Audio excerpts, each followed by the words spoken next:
নমস্কার বন্ধুরা, আপনাদের সাথে আমি একটি ঘরোয়া জিলেপির রেসিপি শেয়ার করব। তার জন্য প্রথমে আমাদের জিলেপির শিরা তৈরি করতে হবে। তার জন্য আমাদের সর্বপ্রথম 1.5 কাপ চিনি, 1 কাপ জল দিয়ে ভালো করে শিরা তৈরি করে নিতে হবে। শিরা তৈরি হয়ে গেলে তারপর আমরা জিলেপির ব্যাটার তৈরি করব। তার জন্য আমাদের 1 কাপ ময়দা, 1 চা চামচ ইনো আর 1 চা চামচ ঘি দিয়ে ভালো করে ময়ম দিতে হবে। ময়ম হয়ে গেলে ওটাকে জল দিয়ে একটি ঘন ব্যাটার তৈরি করতে হবে।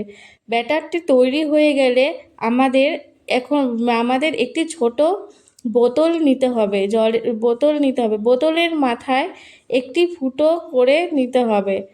তারপর মিশ্রণগুলিকে ওই বোতলের ভেতরে একটি ককের সাহায্যে ঢালতে হবে।